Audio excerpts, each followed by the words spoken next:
Subhanaka la ilma lana illa ma 'allamtana innaka antal alimul hakim. Rabbi shrah li sadri wa yassir li amri wahlul 'uqdatam min lisani yafqahu qawli. Allahumma la sahla illa ma ja'altahu sahla wa anta taj'alul hazna was-sa'ba idza syi'ta sahla. Allahumma anfa'na bima 'allamtana wa 'allimna ma yanfa'una wa zidna 'ilma ya rabbal alamin. Tuan-tuan muslimin dan muslimat yang dirahmati Allah Ta'ala sekalian, alhamdulillah, syukur kehadrat Allah Subhanahu wa Ta'ala yang dengan limpahan kurnianya, taufik dan inayahnya, maka dapat pada tengah hari ini kita bertemu bagi meneruskan lagi kuliah pengajian kita yang menyentuh tentang tajuk fiqh al-jinayah ataupun fiqh perundangan Islam. Semoga kita semua sentiasa diberkati dan dirahmati Allah Subhanahu wa Ta'ala. Pada kali ini kita akan menyambung lagi perbincangan kita berkenaan dengan hukum hudud yang menyentuh tentang hukuman zina.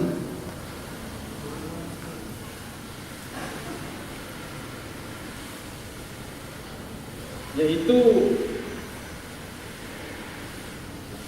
di bawah tajuk pelaksana hukuman hudud.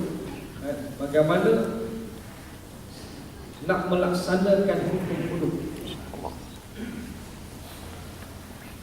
Hukuman hudud hanya boleh dilaksanakan oleh pemerintah atau oleh wakil yang dilantik. Hukuman ini tidak boleh dilaksanakan oleh orang lain selain daripada yang disebutkan. Mana yang hanya ada kuasa untuk menjalankan hukum hudud adalah pemerintah. Iaitulah konteks kita ialah isu itu maknanya raja lah, ataupun Perdana Menteri, ataupun wakil bagi pihak mereka. Iaitulah hakim-hakim yang dilantik untuk menjatuhkan hukum, kemudian dilaksanakan oleh pegawai-pegawai yang dilantik di bawah suatu kerajaan Islam yang diberikan kuasa, semacam juga umpamanya diberikan tauliah kepada mereka yang sebagai wakil pada pemerintah untuk menjalankan hukum. Adapun orang lain tidak boleh.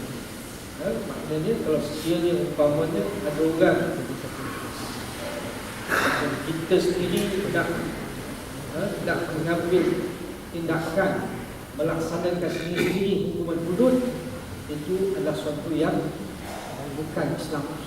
Maknanya Islam tidak boleh kepada orang awam, orang biasa menjalankan hukuman ini.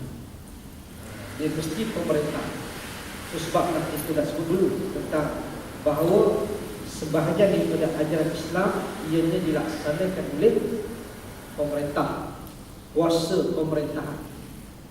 Jadi bila kuasa pemerintah itu tidak diserahkan kepada orang yang benar-benar mahu melaksanakan Islam, maka kita akan lihat tergendala di Islam. Kita tak dapat lihat sebahagian daripada ajaran Islam itu dilaksanakan, disebabkan pemerintah yang memerintah itu bukan di kalangan mereka yang benar-benar beriman sesebenarnya dalam nak melaksanakan hukum Allah Subhanahu wa Ta'ala.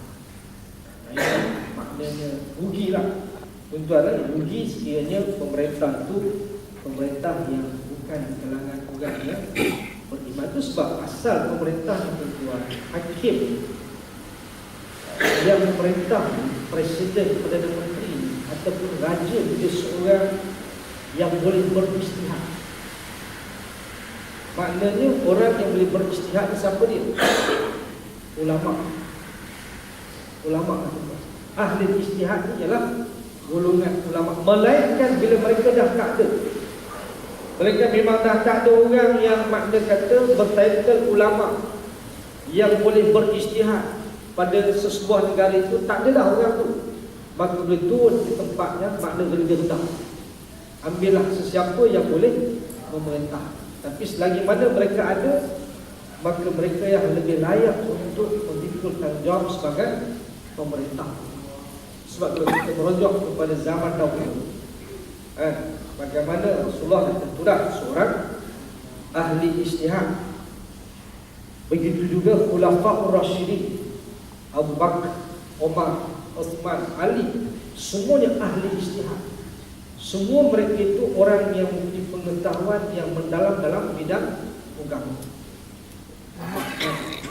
Layaklah mereka itu untuk menjadi pemerintah. Pemerintah. Yang kita nak pemerintah itu di kalangan mereka yang alim, yang takut kepada Allah Subhanahu wa taala. Dan tentulah yang takut itu yang Allah sebut dalam Quran, innama yakhshallaha min ibadihi ulama. Hanya saja orang yang paling takut kepada Allah di kalangan hamba-hambanya adalah ulama. Maka mereka lah yang selayak untuk memimpin dengan ilmu pengetahuan yang mereka miliki, dan tentulah mereka akan berhukum dengan ilmu yang mereka ada, amanah yang dipikul, tanggungjawab yang besar, yang berat, yang akan disoal oleh Allah di hari akhirat. Yang Nabi kata, kullukum ra'in wa kullukum mas'ulun ar-ra'iyati wal imamu ra'in wa huwa mas'ulun ar-ra'iyati. Tapi kata setiap kamu adalah pemimpin, dan setiap kamu akan ditanya tentang kepimpinan. Pemimpin, al-imam, pemerintah adalah pengembala yang bertanggungjawab, dan dia akan disoal tentang kepimpinan. Itu pemimpin. Kita yang di rumah sama juga. Wal itu wazauj, ataupun seorang suami itu juga merupakan pemimpin dalam rumah tangganya, dan dia akan ditanya tentang kepimpinan. Paling tidak pun tuan-tuan, kita ni akan memimpin keluarga kita. Paling tidak. Yang bujang memimpin diri sendiri. Diri sendiri pun tak terpimpin. Ini tak boleh. Ini maknanya paling tidak. Tapi yang ada keluarga, dia mesti memimpin keluarganya ke arah mengajak mereka kepada yang ma'ruf, mencegah daripada perbuatan munkar, mengajar, mendidik, mengasuh. Ini semua merupakan suatu perintah. Allah kata, ya ayyuhallazina amanu qu anfusakum wa ahlikum. Wahai orang-orang yang beriman, pelihara diri kamu dan ahli keluarga kamu daripada api neraka. Bukan setakat kita seorang nak masuk syurga, selamat daripada api neraka, kita nak juga ahli keluarga kita sama-sama masuk ke syurga, selamat daripada api neraka. Dan di antara orang yang paling gembira masuk neraka, masuk syurga ni tuan-tuan, ialah orang yang masuk bersama-sama dengan keluarga. Wa yanqalbu ila ahlihi masrura. Disebut dalam Quran bagaimana orang yang masuk syurga bersama-sama dengan keluarganya dalam keadaan masrura, gembira. Gembira tuan-tuan, masuk syurga bersama dengan keluarga kita. Ini dia. Itu paling tidak. Apatah lagi pemerintah tuan-tuan. Itu sebab menjadi tanggungjawab Nabi SAW. Dia berasa berat. Dia ni memikirkan tentang umatnya itu supaya dapat menyelamatkan umatnya daripada azab neraka. Itu yang dia fikir yang itu sebab awal-awal ceramah, awal-awal ataupun awal-awal pesanan Nabi sallallahu alaihi wasallam, ketika mana Nabi disuruh untuk menyampaikan dakwah secara terang-terang. Lepas 3 tahun Nabi menyampaikan dakwah secara sembunyi, sulit, rahsia. Kemudian Allah perintahkan menyampaikan dakwah secara terang-terang. Fasda' bima tu'mar wa a'rid 'anil musyrikin. Hendaklah kamu sampaikan apa yang diperintahkan kepada kamu dan berpalinglah kamu daripada orang-orang musyrikin. Maka pertama sekali Nabi mengajak seluruh mereka yang berada di Mekah, penduduk Mekah, untuk mereka itu berjemput di dekat dengan Bukit Sofa. Nabi jemput semua orang datang ke dekat dengan Bukit Sofa untuk Nabi sampaikan suatu ceramah suluk. Ceramah perdana Nabi, ceramah suluk. Dan awal-awal sekali Nabi sampaikan, sebelum itu Nabi tanya dulu, kalau aku mengatakan sebalik bukit ini ada tentera berkuda ingin menyerang kamu, apakah kamu percaya kepada kata-kataku? Maka semua orang kata, kami percaya ya Rasulullah, wahai Muhammad. Sebab kami tak pernah dengar satu perkataan dusta daripada mulut kamu. Nabi ini seorang yang sangat jujur, amanah, dipercaya, al-amin. Maka Nabi sebut, ya Bani Abdi Manaf, anqidhu anfusakum minan nar. Wa ya Bani Abdul Muttalib, anqidhu anfusakum minan nar. Wa ya Bani Hashim, anqidhu anfusakum minan nar. Sampailah kepada ya Fatimah, anqidhi nafsaki minan nar. Inilah awal-awal ceramah Nabi, pesan Nabi kepada penduduk Mekah, Quraisy. Wahai Bani Abdi Manaf, anak cucu kepada Abdul Manaf, selamatkan diri kamu daripada api neraka. Wahai anak cucu kepada Abdul Muttalib, selamatkan diri kamu daripada azab api neraka. Wahai anak cucu kepada Hashim, selamatkanlah diri kamu daripada api neraka.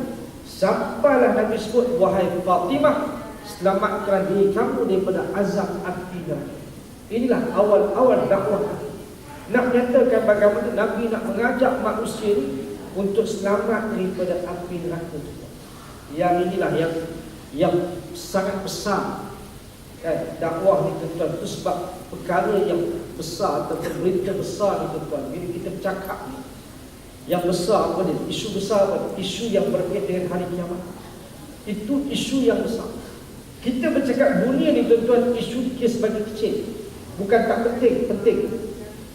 Tapi bila kita bercakap soal akhirat, ia soal yang lebih penting. Kan? Itu sebab Allah sebut dalam Quran, amma yatasaalun anin naba'il azim. Tentang apakah mereka itu bertanya-tanya? Tentang berita yang besar. Berita yang besar yang dimaksudkan di sini ialah tentang hari kiamat. Orang yang bercakap tentang urusan akhirat ni tuan-tuan, orang yang bercakap tentang isu yang besar. Yang orang ramai tak cakap. Dia cakap, tengoklah, ada kita cakap-cakap di kedai kopi, ada sembang-sembang kedai kopi tentang surga neraka, pahala dosa. Ada kita cakap open house, ada kita pergi open house, ada orang cakap surga neraka. Tak ada.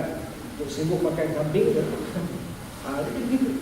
Soalnya tu nak cerita ini, isu-isu ni perlu kita ingatkan. Itu sebab tuan, antara perkara yang kita kena tahu tentang perkara awal-awal seperti soal akidah, soal yang berkait dengan beriman kepada hari akhirat itu kita kena tahu. Surga neraka itu tuan, itu sebab orang tak takut sekarang ni kepada neraka, azab neraka, pasal dia tak tahu apa itu neraka.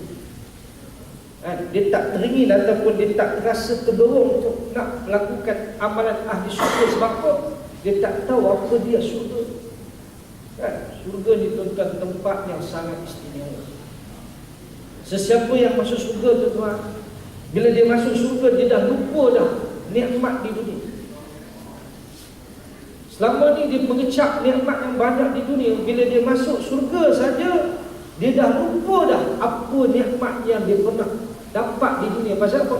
Di syurga itu besarnya nikmat yang tidak ada di dunia. Tidak ada tolok bandingnya tuan-tuan dengan kenikmatan yang kita kecap di dunia hari ini. Masuk syurga itu pun dah terpegun dah. Terpegun tuan-tuan. Dia tak terpegun dengan mahligai istana, dengan apa? Dengan bidadari. Main. Bidadari tuan-tuan memakai 7 lapisan pakaian, nampak betis. Betis tu pula putih lepak, transparent, dan itu yang mengiurkan. Itu sebab kita ahli syurga ni tuan-tuan paling kurang dapat 2 bidadari. Dapat 2 bidadari. Bagi yang syahid dapat 72 bidadari. Syahid tuan. Hak yang di Syria, hak yang di Palestin, hak di Mesir tu tuan. Syuhada tu tuan, walaupun dibunuh dengan kejam dan zalim, tetapi mereka mendapat 72 bidadari menunggu mereka di syurga tu. Bayangkan 72. Dengan pelayan, kita dilayan tuan, istimewa tuan. Kita sebagai VVIP, raja lah kita. Dalam syurga ni tuan-tuan, kita ni dilayan dengan makanan, dengan minuman, dengan buah-buahan, dengan pakaian yang mewah, dengan mahligai indahnya tuan-tuan. Saya kiralah mahligai itu, kita tengok istana di dunia ni pun terpegolah. Terpegol tuan-tuan. Apatah lagi di syurga nanti. Bahkan pada masa itu tuan-tuan, nafsu ahli syurga ni tuan-tuan kuat 100 kali lebih kuat daripada dunia, tetapi tak pernah rasa letih dan kemudian 100 kali tak perlu tongkat ali dah. Apa nak kira, lepas makan bermain-main dengan bidadari. Maknanya begitu keseronokan. Memang ini keseronokan yang Allah beri kepada mereka yang beriman, yang beramal, yang bermujahadah, melakukan amalan-amalan yang dicintai, dikasihi oleh Allah Subhanahu wa taala. Inilah yang kita. Itu sebab juga orang yang masuk neraka, bila dia masuk neraka, dia lupa dengan penderitaan di dunia. Di dunia yang dia menderita, mungkin masa di dunia dulu dia miskin, dia menderita, diseksa ketentuan. Tetapi bila dia masuk neraka, dia lupa dah penderitaan di dunia. Pasal apa? Penderitaan di akhirat lebih dahsyat. Waliyahulillah. Ini perkara yang perlu diberikan kefahaman, diberikan makna kata ini, berkatakan tuan, supaya orang dapat mendorong dia bagi dia melakukan amalan ahli syurga dan menjauh daripada amalan ahli neraka. Dan kita pun sekarang ni pun amalan ahli syurga, kita sedang berada dalam jalan menuju ke syurga. Dan Nabi kata, man salaka tariqan yaltamisu bihil ilm sahhalallahu lahu tariqan ila jannah. Barang siapa yang menuju jalan mencari ilmu, Allah akan memudahkan baginya jalan menuju ke syurga. Ini jalan ke syurga yang kita sekarang berada di tengah jalan ke syurga. Kalau kita mati ni, kita mati fi sabilillah. Mati dalam mengaji kuliah ni tuan-tuan, fi sabilillah ni. Tapi walau macam mana pun tuan-tuan, yang penting kita mati Islam. Tak kiralah mati macam mana pun, bila pun, di mana pun tuan-tuan, yang mati penting mati kita mati Islam. Tapi kan bila dah mati dalam mengaji, mati kita solat dah kurang. Tapi kita mati di luar solat pun tuan-tuan tak kisah. Yang penting mati itu Islam. Allah kata, ya ayyuhalladzina amanu taqullaha haqqa tuqatih wa la tamutunna illa wa antum muslimun. Wahai orang-orang yang beriman, bertakwalah kamu kepada Allah dengan sebenar-benar takwanya, dan janganlah sekali-kali kamu mati melainkan kamu berada di dalam keadaan Islam. Mati Islam itu tak kiralah kita mati kerja pun sah. Kita mati sedang bekerja pun tak apa, asalkan kerja kita kerja yang halal, mencari nafkah yang merupakan kewajipan ke atas kita, yang mana kita lakukan itu juga merupakan suatu tuntutan.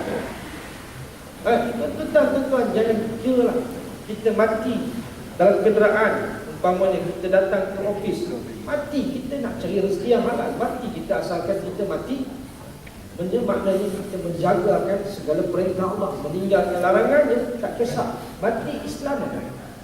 Kan? Islam tak kira mati kita di mana sekalipun. Baik. Berbalik semula kepada kita sebut tadi tentang hukuman, pelaksanaan hukuman hudud. Iaitu hukuman hudud hanya boleh dilaksanakan oleh pemerintah atau oleh wakil yang dilantiknya. Hukuman ini tidak boleh dilaksanakan oleh orang lain selain daripada yang disebutkan ini. Cuma bagi hamba lelaki atau perempuan zaman dulu lah ni, yang dibincangkan dalam hukum fiqh, cuma bagi hamba lelaki atau perempuan, hukuman hudud berhak dilaksanakan oleh tuan kepada hamba tersebut, kecuali hamba. Bila dia berzina, maka tuannya boleh menjalankan hukuman hudud, iaitu hukuman kepada hamba ni tuan, sama ada laki-laki ataupun perempuan, muhsan ataupun tidak muhsan, dia pernah berkahwin ataupun tidak, hukumannya sama saja, 50 kali sebatan watan, separuh kepada sebatan 100 kali kepada orang yang merdeka. Itu kepada hamba. Tapi zaman sekarang hamba sudah tidak ada lagi lah. Hukum dia terhentilah.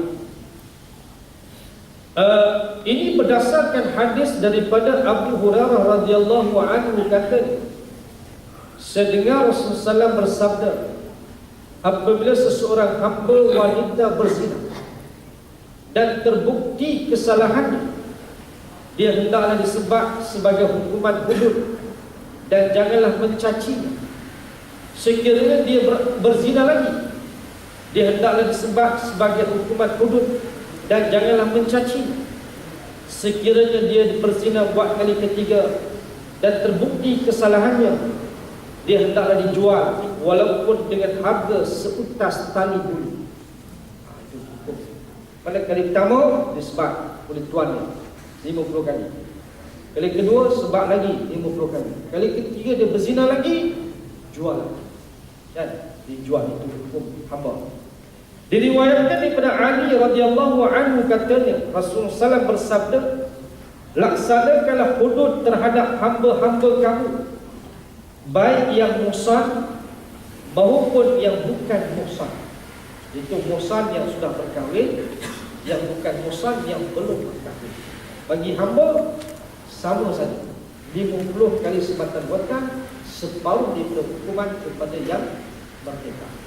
Tetapi bagi yang merdeka lain pula hukumannya, daripada yang bukan muhsan sebab 1 kali, yang muhsan rejam sampai mati. Baik, pelaksanaan hudud terhadap pesalah yang lemah. Sekiranya penzina yang telah disabitkan hukuman rejam berada dalam keadaan tidak bermaya atau sakit, ataupun cuaca didapati terlalu sejuk atau terlalu panas, hukuman rejam tidak akan ditanggung. Ini kerana pesalah akan dihukum mati. Oleh itu tiada beza sama ada dia sihat ataupun tidak sihat. Bagi melaksanakan hukuman rejam, tuan, dia tak kira sama ada pesalah itu sakit ke, dia sihat ke, dia lemah ke, dia tak, dia kuat ke, sama ada pada masa musim yang sangat panas ataupun sejuk ke, dia tetap dihukum. Sebab apa? Sebab memang nak dikenakan hukum mati. Dia rejam sampai mati. Itu rejam. Bagi pesalah yang dikenakan hukum sebab, hukuman akan ditangguh sehingga dia kembali sihat atau cuaca telah berubah. Namun demikian, sekiranya itu maknanya bagi pesalah yang dihukum sebab, hukuman akan ditangguh sehingga dia kembali sihat. Maka kalau dia sakit, tunggu dia sihat dulu. Sebab hukuman sebab ni bukan hukuman untuk membinasakan dia, bukan untuk makna kata dia mati. Sebab bimbang ni bila sebab dia mati, tunggu dia sihat, barulah disebab. Ataupun cuaca sejuk sangat, tunggu sampai keadaan kembali biasa. Panas sangat, kembali biasa. Maknanya tak boleh juga disebab di musim yang sejuk sangat pun tak boleh, disebab di musim panas sangat pun tidak. Itu dia punya waktu. Sebab ni melihat kepada keadaan pesalah tadi lah. Mana kalau dia sakit, tunggu dia sihat. Tapi yang rejam tak perlu, sebab memang nak bagi dia mati pun. Tapi yang sebab bukan untuk nak untuk dia nak untuk disebab sampai mati pula. Pesalah yang tidak bermaya akan disebab menggunakan tandan buah yang mempunyai 100 ranting. Sekiranya pada tandan tersebut hanya ada 50 ranting, pesalah akan disebab sebanyak 2 kali. Maknanya bagi yang lemah ni boleh juga disebab dengan menggunakan tandan yang ada 100 ranting, tandan pokok tambang umpamanya. Kalau tidak ada umpamanya 50, maknanya sekali sebab tu dia apa? 1. Kalau 50 maknanya kata 2 kali sebab. 50 kira 2 kali 1. Itu di sudut yang lemah tu boleh digunakan begitu kaedah. Boleh. Itu sebab bukan hukum sangat. Islam bukan hukum sangat. Islam lebih kepada mendidik, mengajar, memberikan pengajaran kepada pesalah dan kepada orang ramai. Itu lebih kepada mendidik tuan. Islam ini bukan hukum. Hukum ni terakhir. Macam perang juga. Perang ni tuan dalam Islam yang terakhir. Lagi boleh runding. Runding dulu. Boleh runding. Bahkan bila mana perang tu pun Islam ni menawarkan Islam bagi orang bukan Islam yang diperangi. Sebelum berperang tuan, mesti minta supaya orang yang tak diperangi itu masuk Islam. Bila dia masuk Islam, dia selamat. Aslim tak selamat. Tapi kalau dia tak nak masuk Islam, dia boleh membayar jizyah, cukai. Tetapi sekiranya dia tak nak bayar jizyah, barulah diperangi mereka. Itu dia.